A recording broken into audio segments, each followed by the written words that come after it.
Bluebell Polka, the tune that was to put a Scottish dance band into the national charts. Jimmy Shand, MBE, winner of the Carl Allen Awards for the most outstanding country dance band leader in the UK, 3 years in succession. Honoured by Dundee University with a degree of MA for his services to music. A name that has reigned supreme in a career spanning 6 decades and known and respected throughout the world by dancers, listeners and musicians alike. Here's what two of Britain's top musicians, jazz trombonist George Chisholm and accordion maestro Jack Emblow, have to say about the player with a simple 3-row button accordion. I remember somebody asking me, what's your favourite bands, you know? Let's say, what's your favourite 3 bands? I said, Count Basie, Duke Ellington and Jimmy Shand. And they couldn't understand this, you know. What do you mean? I said, well, listen to Jimmy Shand's band and you'll find your feet, the tremendous beat, they go, dee dee dee dee dee. You'll find your feet going and there's a swing to it. Our Jimmy's a great accordion player, there's no doubt about that. He's a fine player. I've never heard him play a wrong note. And everything he plays, he swings. Two top musicians' accolades, but what about Jimmy himself? Here was a man who started playing his father's old melodeon, an instrument common to the farm bothies and mining families at the time, and so a part of life to this Fife lad from East Weems.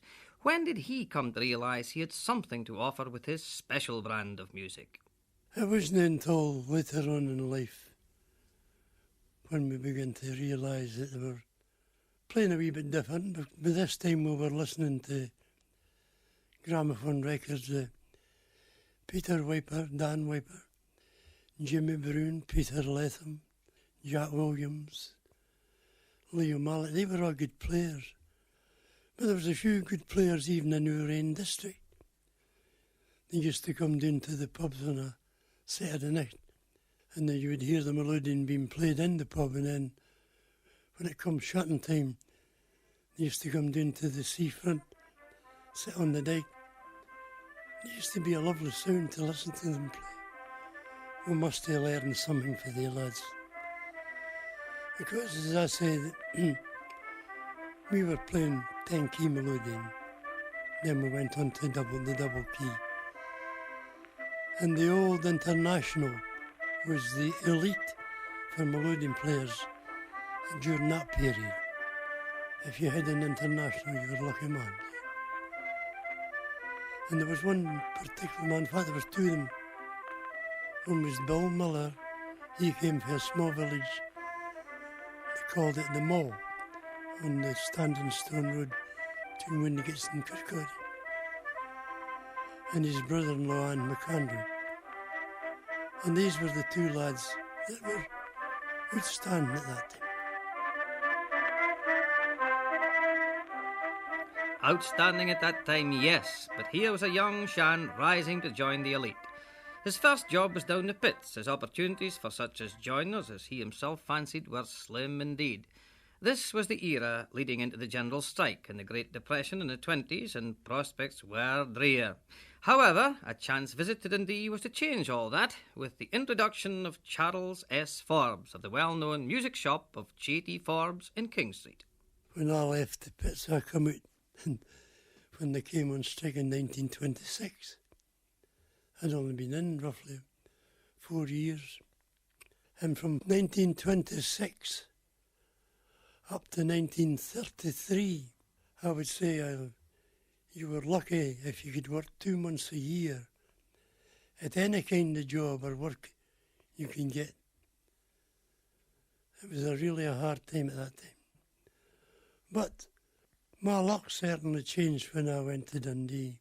And that was a surprising thing because the reason I went to Dundee was the people I knew in Denbith, their son used to work with me when I was making concrete blocks. They moved to Dundee and I was visiting them at the weekends. And of course the usual trend on a Saturday night was to go down and go around the music shops. Dundee, there was about 4 music shops at that time. Forbes was the main accordion one. And I've no doubt on previous weekends I had stood and stand and looking in the window admiring the accordions. But this next my chum was with me and he says, Jimmy says you maybe can't buy in, but he says, it'll no cost you nothing to try. That was when you paid 10 bob down and half a croon a week. A melodeon then was £3.10, £4.5. A better model, £5.15, and a better model still, £7.76.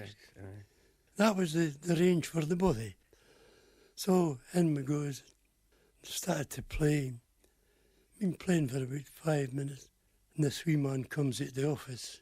I didn't know who he was, but it was actually Mr. Forbes himself. And he seemed to be a kind of pleased with what I was doing. So he asked me 20 things about the melodeon and that. He says, you know, he says, I can do with a lad like you. That didn't appeal to me. I didn't feel I could work in a music shop. So I just let it pass, Robbie. My God, it wasn't that I was in any job, but I didn't feel that I could work inside. You didn't fancy yourself as a salesman, sort of? Oh, no. However, he asked me if I would go to a local music festival. It's an Ellis. That's about 17 miles from Dundee. There was singing, fiddling, diddling, melodeon playing, and various types of music ought to be judged with the judges now. I said I wouldn't mind if he, but he would have to take me there. I'd need transport. So he said he would see, and he wrote me a letter saying he had got me entered into this. Yeah. But the thing is, I didn't win the competition that night. Oh, you didn't? No. David Rake got that, and I was second, and Powrie, Ian's father, was third.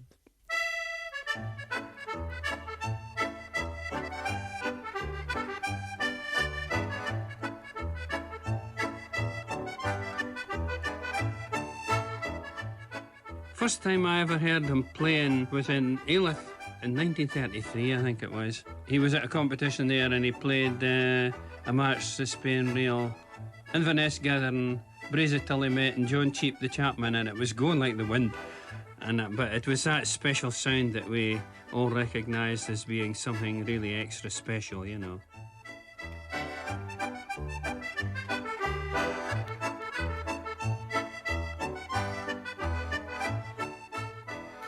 Ian Powrie and that first meeting, the start of a long and happy friendship between two musicians. Jimmy was to accept that job of accordion salesman and warm to the task, the demonstrations enthralling would-be customers with his virtuosity. Here's a typical Forbes advert of the time. Are you a 2-row player? Then let Jimmy Shan show you how much easier and better a 3-row is to handle. His demonstration costs you nothing, but is worth a lot. Here in our Perth branch or in your own home, he visits all districts. It was while working as a demonstrator salesman that Jimmy Shan got his chance to make records. 1933 was the year. The big city of London was the awesome venue, and the backing musician had something new to this melodeon player. Mr. Forbes, his boss, was the instigator. He recommended me to London to the HMV studios there, and he would bear the cost expenses if it was a washout, if it was a failure. Well, I went into London, kind of feared, as you would say. No knowledge, no nothing. I could play a tune or two, but that was about all. Went into this big studio, Abbey Road in London. Still spoken about the day, and it's still in operation. Funny going in there with a wee melodeon. Well, they were to provide a pianist for me to play. They did provide one, a really good one, but I didn't ken enough about music to tell them on the kind of rhythm I wanted. No idea. And I was to make 3 records. Well, I tried the piano for the first one. It wasn't very good. I couldn't get going at all. However, we made 2 sides, and then I asked if I couldn't do the remaining 4 sides of my cell. But this time I was about played sick. I mean, I'd been playing through trying to get them on into the theme of the thing, but no idea. I mean, I couldn't help them. Do you remember the first record? Do you remember which one it was? Oh, there were 3 of them. There was the Drunken Piper, the Leslie and Blair, and I think it was the Dillon on the Taylor.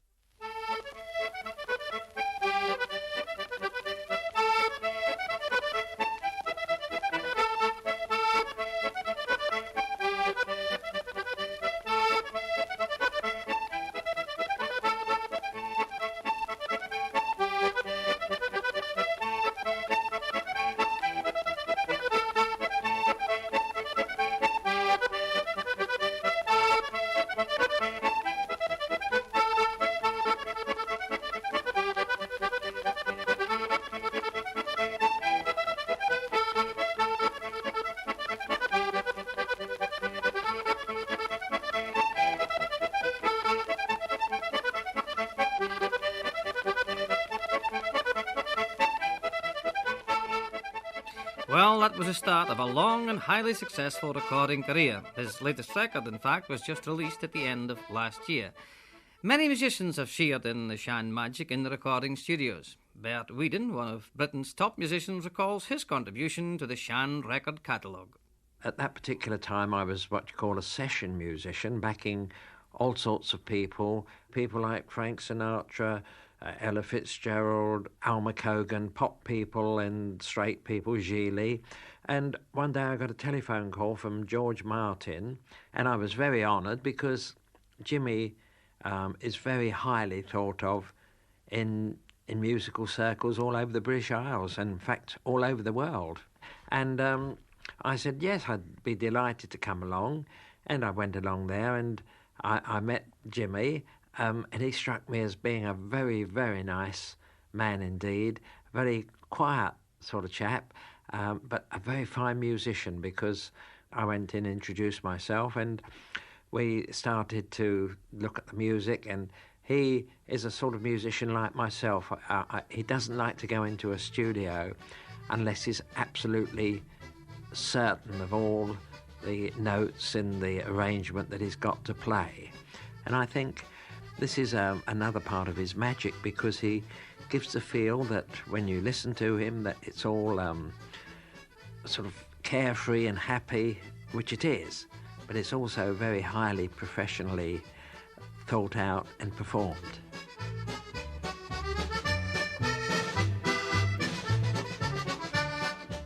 Happy Hours, I think, was the name of the particular piece that stands out in my mind. They were happy hours that I had the pleasure, and I might say the honour, of working with Scotland's greatest musical ambassador, Jimmy Shand.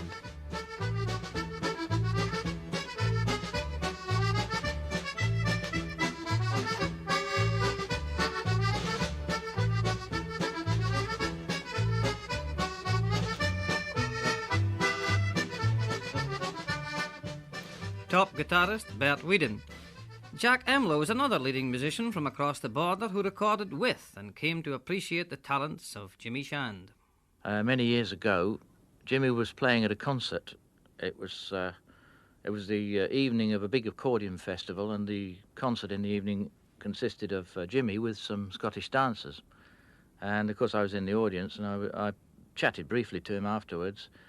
But it wasn't until a few years later that I got to work with Jimmy.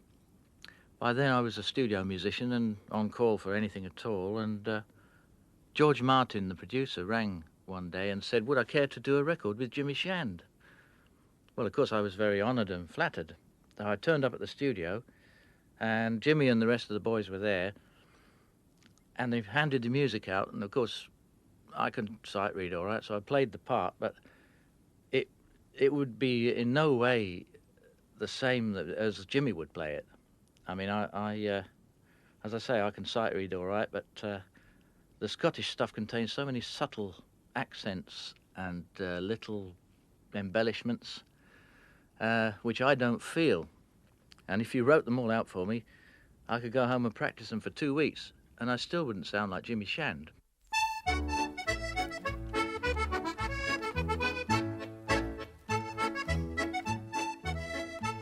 A prominent musician's definition of the Shan sound.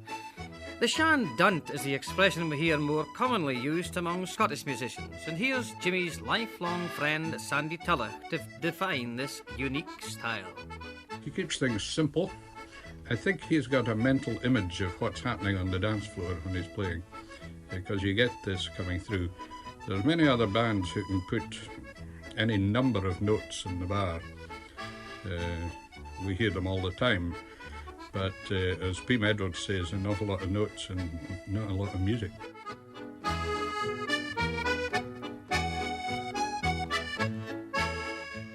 He is distinctively Shan, and it doesn't matter who's in the band with him, it will still come out as a distinctive Shan sound.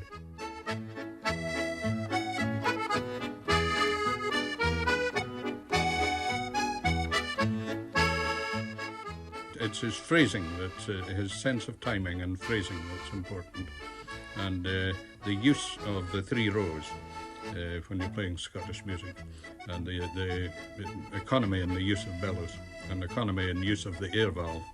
That's the secret of Shan playing, but it's his innate tremendous sense of timing and also his ability to phrase, and he phrases his music entirely for the dancer.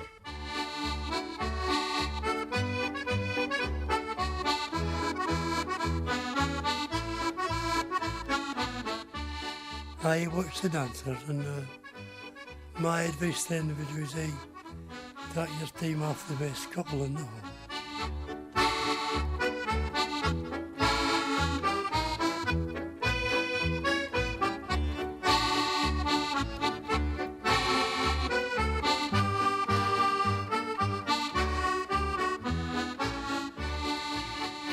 The records did much to spread the music of Jimmy Shand, and of course there's scarcely been a dance hall that hasn't been filled to capacity when the bills announced the name of the band.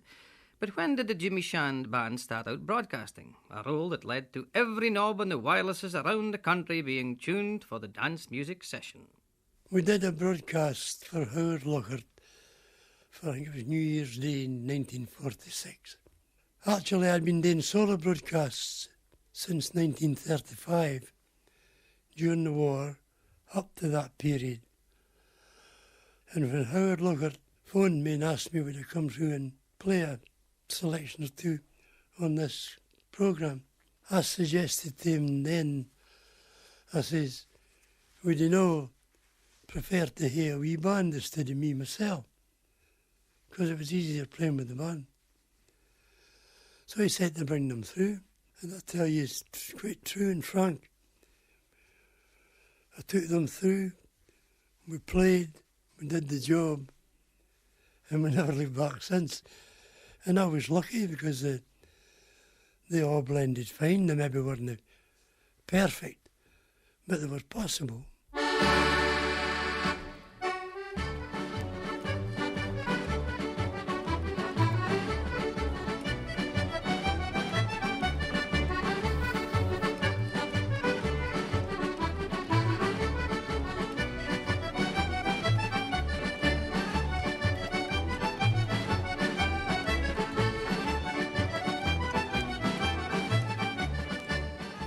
What would you term your main band?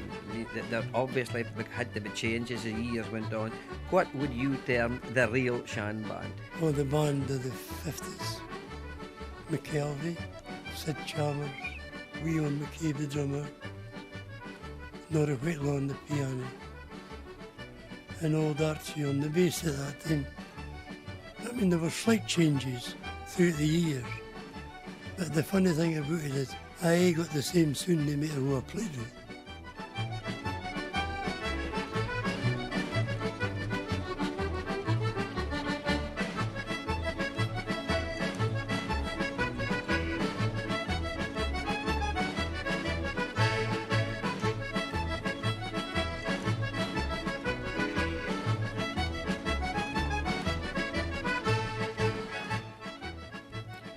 What about relaxation away from the band? Well, Jimmy has always been fascinated by engines, and from that, the thrills of speed, whether on the lochs or on the roads.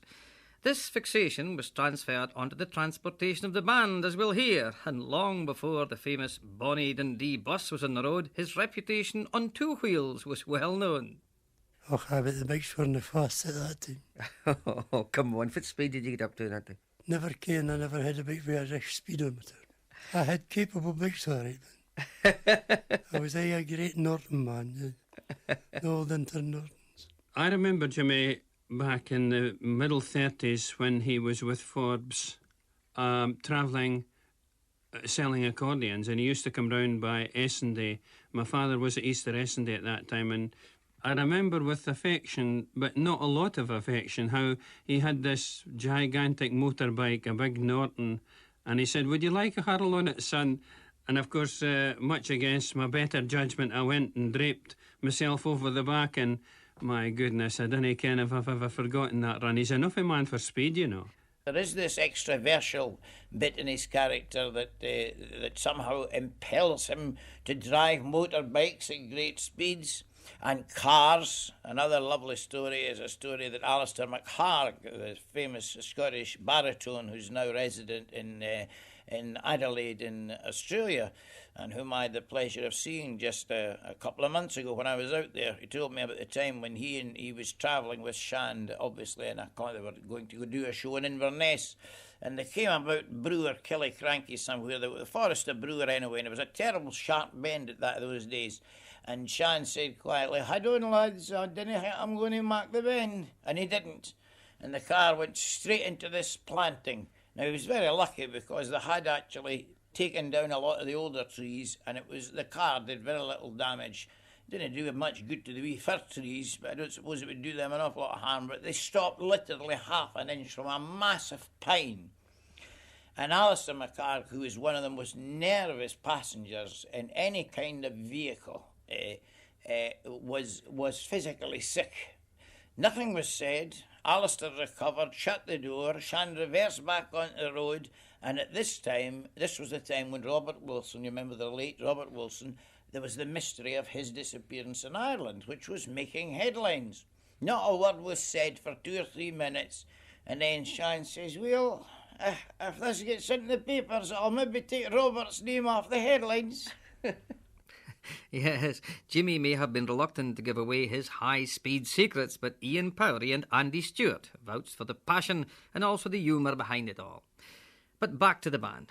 I recall as a teenager being present at an open-air dance and concert in Union Terrace Gardens, Aberdeen, looking down in total admiration, not only at the sight of the band and the dancers with loudspeakers and every tree pounding out the music, but the fact that there were 15,000 spectators, a sight never before witnessed in the city. That was a big day. Some damage to all the floors and the bunk in that day.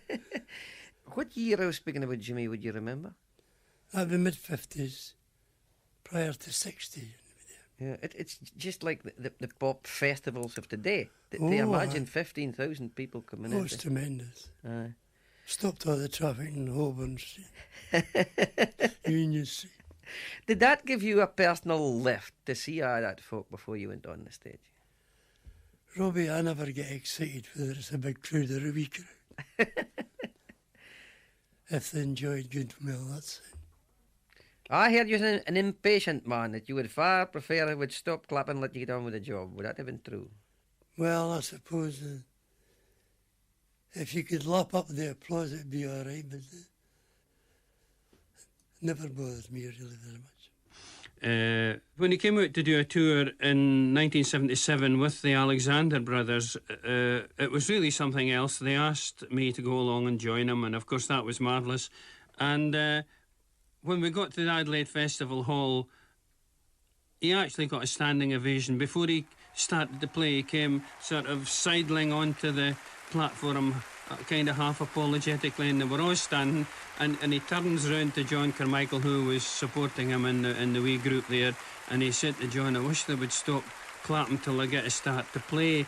Of course, this is what you dream of. This is what the performer dreams of, you know.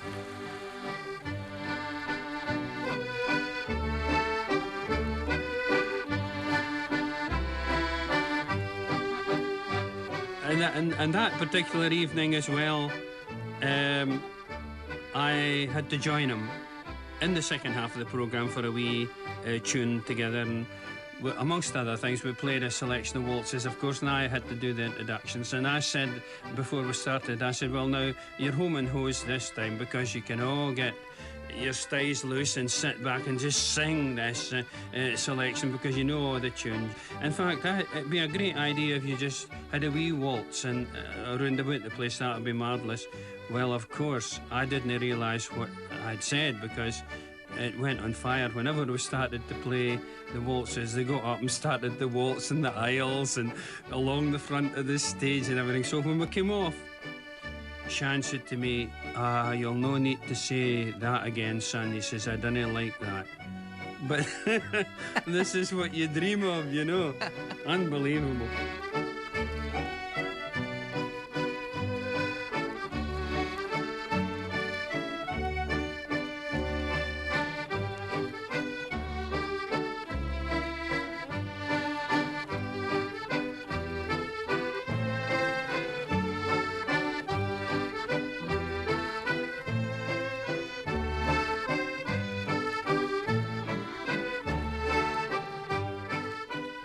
One side of Jimmy and his music we haven't touched on is his skill in composing, a vital area dovetailing as it does so neatly into the shan dunt.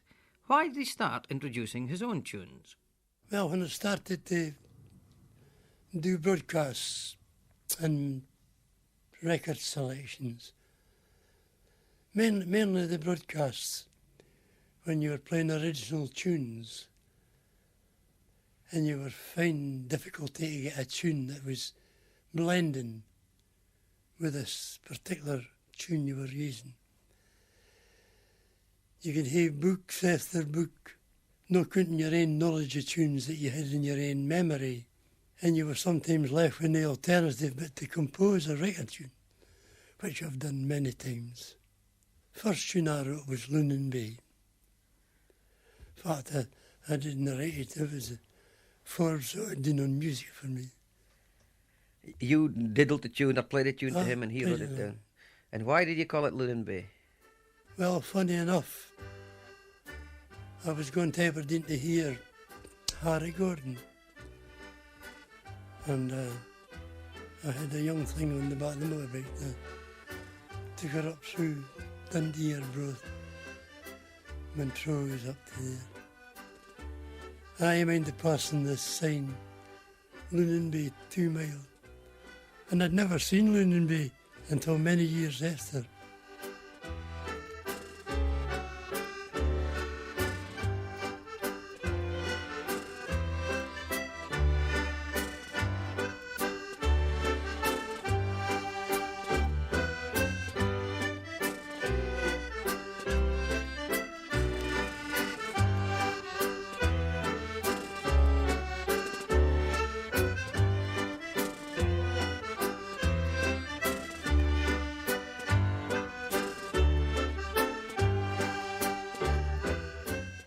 How do you set about composing a tune? Can you sit for hours one time and it comes to you? What's your pace? No. It's a phrase that comes into your mind, Robbie, and you work round the phrase. I've left this house with the dog, down to the start of the village there, come back here and written a 4-part pick march and never changed the note. What tune has given you the most satisfaction to write? Well, I'll tell you a funny thing. It may be the old saying, you get mellow with age, but in the latter years of my playing, I've really settled in playing more waltz tunes and slow airs than the early days. Well, you wrote a beautiful one as a tribute to a pal of yours, a tribute to Charlie Clark. Did you just picture that man as you was doing that? Oh my. He was an adept at playing a slow air on the fiddle. Lovely player. Well, that tune was written in the old original Station Hotel. This must be back a lot of years ago. But I mind I wrote that, and I wrote it on a long envelope, and I wrote it as a waltz. Then I changed it later into common time to like a song. Beautiful it is. Good melody. Oh, beautiful.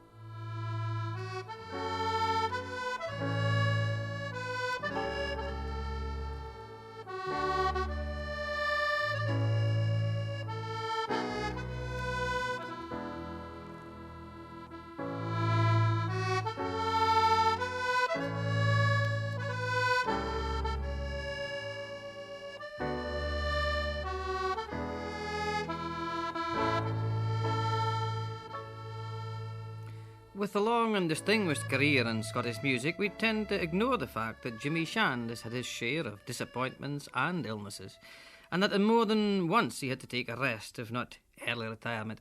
It was after one such spell of illness that he came back in time to commence the highly successful radio series of Heather Mixture. And because he'd been off and then reformed the band, he insisted on doing an audition. The BBC producer was a very young Ben Lyons. So I set up a studio in Glasgow, and Jimmy and the band came along. He did the audition, and this was my first really big job. And I was petrified because this band was not all it was cracked up to be. In fact, it wasn't playing very well at all. And me being very, very new, and Jimmy having been in the business for so long, I didn't quite know how to cope with it. I didn't really have to bother too much because Jimmy insisted on coming into the listening room after he'd done the audition. He heard the tapes, and I think he was the first one to say, "Oh, Ben, that's terrible. Can't pass that." And that took the weight off my shoulders. I agreed with him. He said, "Look, can I do another audition?" The great Jimmy Shand asking me. So he did another audition, and the second time round, it was absolutely first class. And the programme series, which was meant to be for 13 weeks, went on from then for over 200 programmes in the light programme. They had repeats in the domestic service, and they also went out on world service. So I was jolly pleased with that, of course.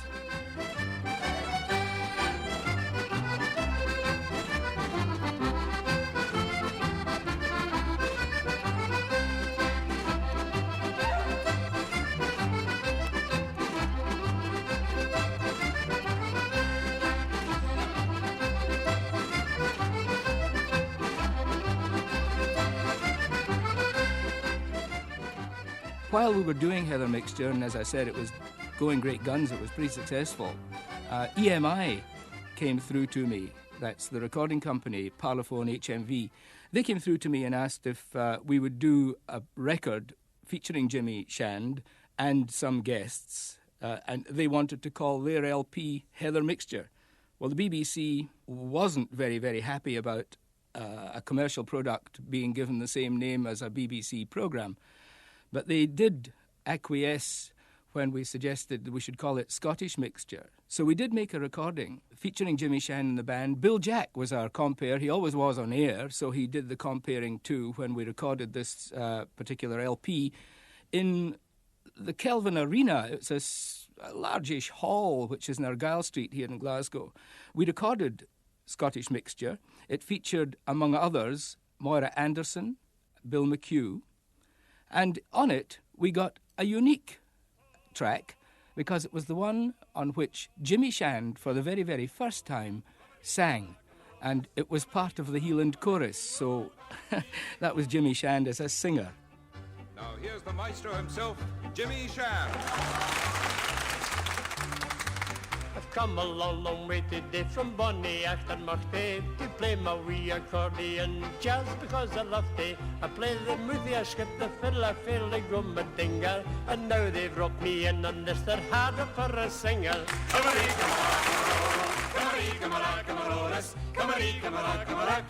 And that's the Heeland chorus. And now we've got to close the show, a record is a fixture, so always we'll be wishing you good luck from Scottish Mixture. Come-a-dee, come-a-da, come-a-ro, come-a-dee, come-a-da, come-a-ro-ris, come-a-dee, come-a-da, come-a-da, and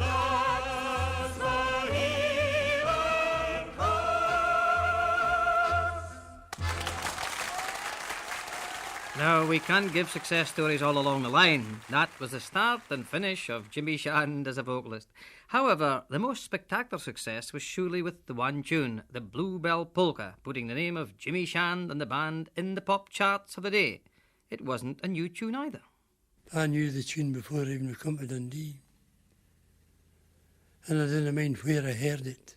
But it must have been because you put it on a broadcast, it began to gain popularity then. Oh, it was the Housewife's Choice programme that made that popular, along with more tunes, of course. Not just mine. Well, that was what made the Bluebell Polka. But it put you into the charts along with the pop records of the day. I suppose so.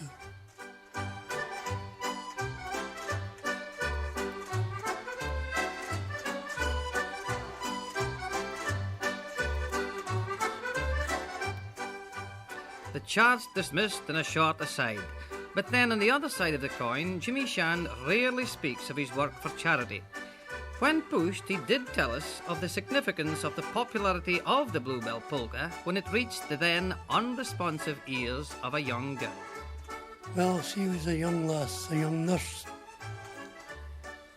She used to come to the dances. I played the Scots Guards dances every year, always in January, for years and years. And she had been one of the patrons at the dance.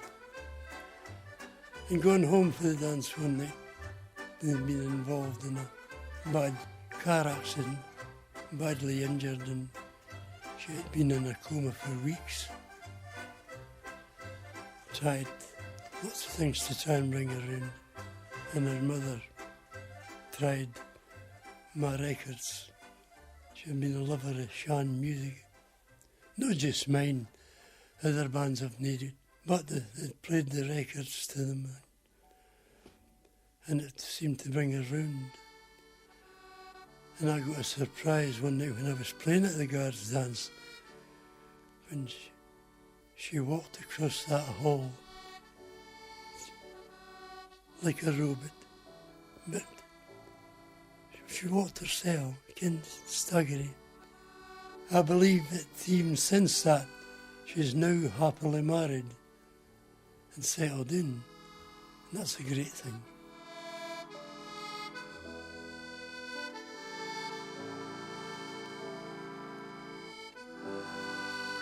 Oh, Jimmy does this all the time and still does. The last time we went out together was to the Victoria Hospital in Dundee, to the geriatric part, where he has a very good and old friend there who is not too well. And Jimmy visits regularly, and we went up with our boxes, and Jim Doig, my fiddler, went along with us, and we had a very pleasant hour giving a concert for the old folk. And he does this regularly. Dave Ireland goes out with him over in Fife, and Jimmy is always working for the disabled and the handicapped. He's done this all his days and will always continue to do it.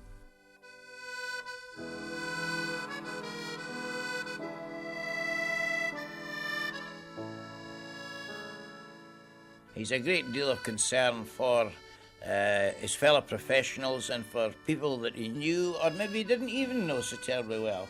He's gone along and comforted them with a tune from, well, a man who, let's face it, is a living legend.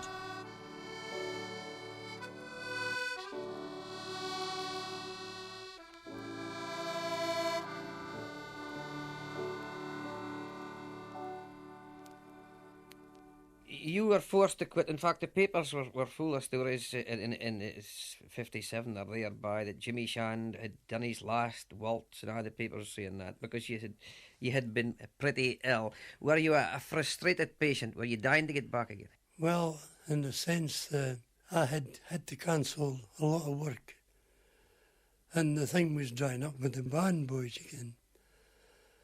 But how I really started again, to be quite truthful, the BBC had 10 hours Springfield Road, which was, I think, about 57, 58.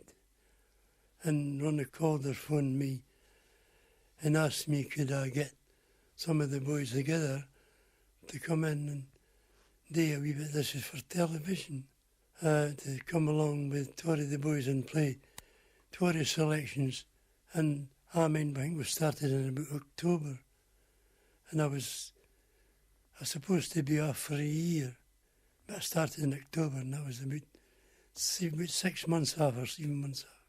And that was you off again. Oh, yeah. On the television, when people could see you, a lot more people saw you than what they did go into the dances, you got this reputation of never smiling. Did you see the need to smile on telly? Whenever I head on accordion, I freeze.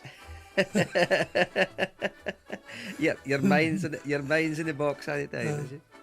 Well, I'm not as serious as everybody thinks. Are you just concentrating on the job in hand? Well, I suppose so.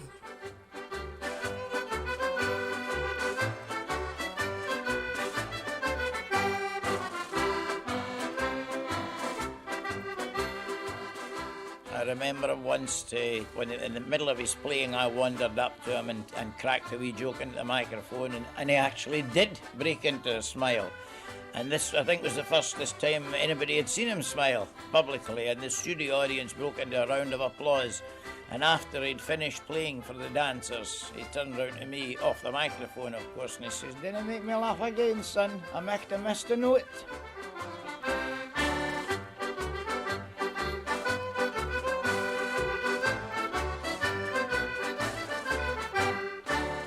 The great thing was that he was not self-conscious at all. He played just as he would play for a dance. Just as he would play for a dance. He wasn't a flash player. People didn't expect him to be a flash player. But he played with this wonderful, strict tempo. I remember once I was singing "I Like Cowan" by Yon Tune, a Burns song. It was a Burns programme we were doing.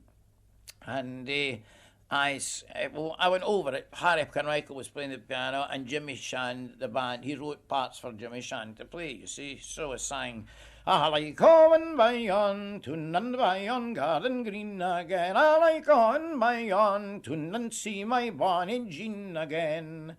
And then I said, and then we do the next bit, Call a Voce. "She'll wander by the achen tree when tericed and time draws near again. And when her lovely form..." And Stan stopped me, says, "Son," he says, "you can sing it cool at any bally way you like," he says, "but I play that tune strict tempo." So I had to sing the whole song the way that Jimmy Shand played it.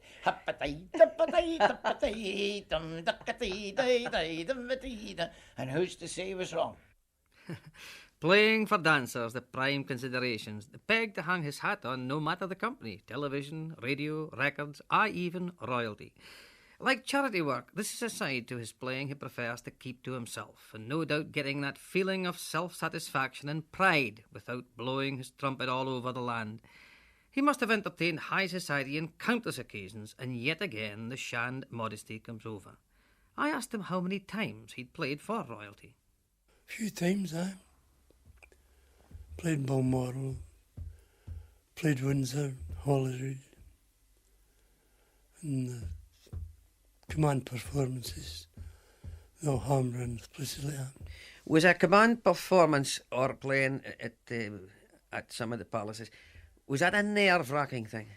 Well, getting ready for your very limited time of spot, very short spots. And I mean, it has to work like clockwork. You never saw such organisation. And how they set it up was amazing, out of this world. As well as the MBE, you got this honorary degree from Dundee University for your services that was to music. Last year. Now that, as a Dundonian, that must have been a proud moment for you. I'm no a Dundonian, I'm a Fifer. Well, an adopted Dundonian as far as they... Well, there have been a lot of debates about that. I think I belong to Dundee. Again, the right you and they ask, say you've been quoted, It's up to yourself whether you accept or not.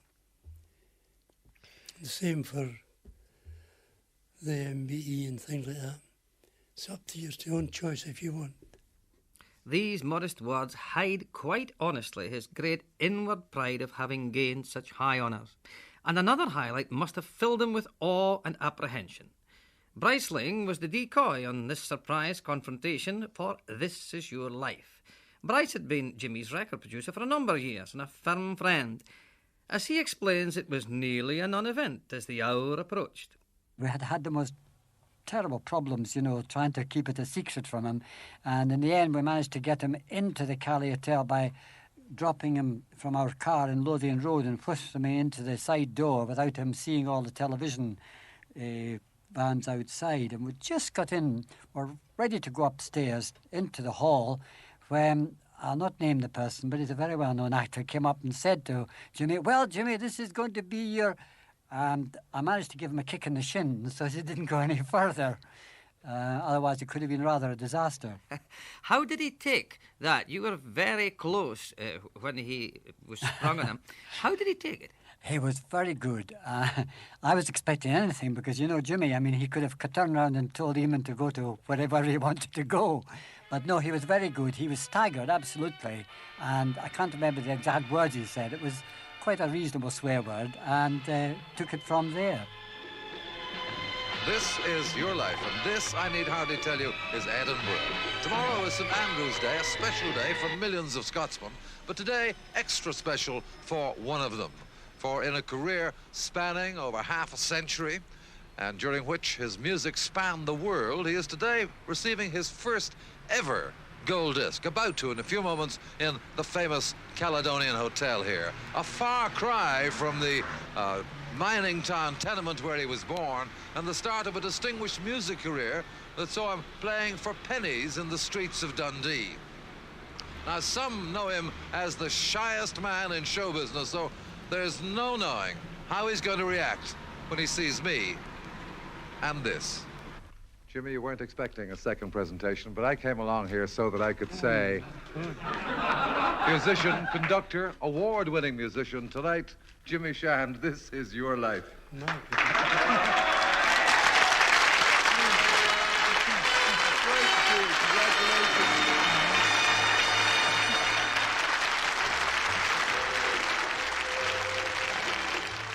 Would you take a different choice now? Here's a boy for the pits at 15. Would you go the same road again?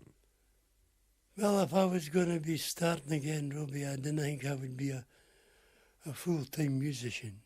When it becomes your work, you know, and to me the shine goes off. It becomes mechanical. And that's what happened in years to come. You didn't show people that the shine is coming off. You were only thinking that, surely. You mean that you've got to work harder to be yourself? Well, there nobody kens better than yourself whether you're playing good or bad. Oh, I mean, tell off, no, you're playing better, never know, but I just start that with a grain of salt. Although, mind you, I have, as you know, produced 20 no bad records in the last 40 years. Since I retired. Which track would you say in recent years has given you the greatest pleasure? I've written a lot of new tunes since I retired, I'll be honest with you. There's a tune I've played that's really becoming popular now. Memories of Willis Smith.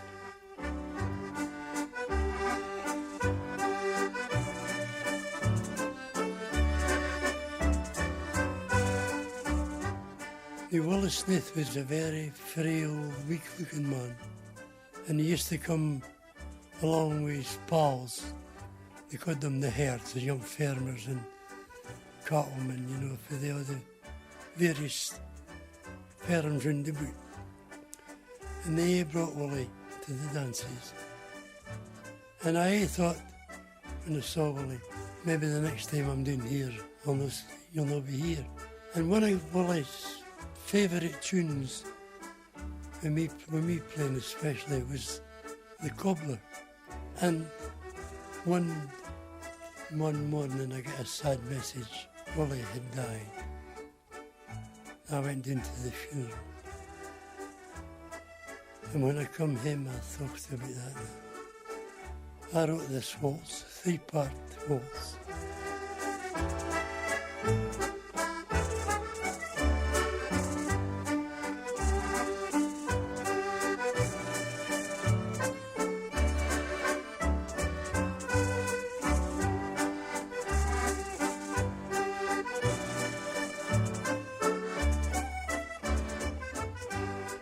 Jimmy Shan's genuine interest in people gives him an amazing power of recall of all the folks he's met at dances and functions all over the world.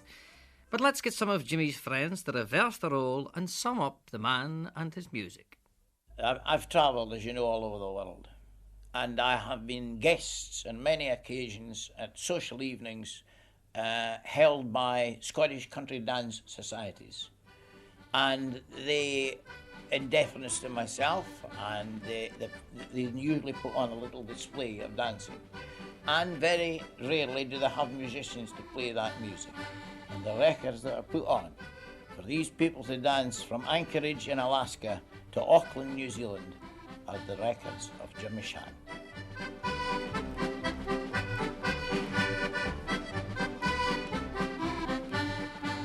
He's just a genuine bloke. He's just a very genuine man with a great ability and a great love of the music.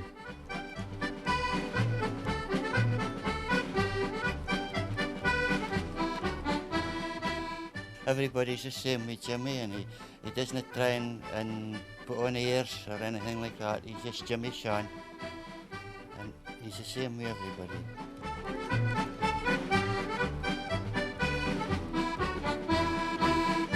The music and the man go together, because whenever you hear a Scottish dance band and it's Jimmy Shan playing, you don't need to be told. He has a technique, he's got a sound all of his own, and he's the most marvellous man to work with. You just cannot believe that you're working with the top man of Scottish music.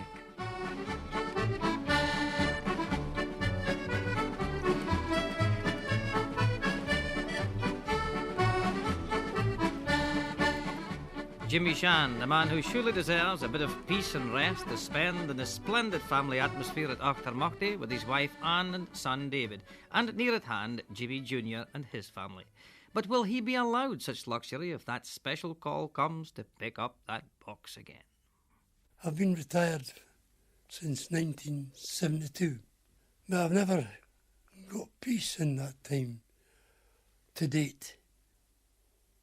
I did your broadcast Take the Floor, considering it would be my last time. I've produced this other record, which has every chance of being the last thing. I'm going to shock you now. I sold my accordion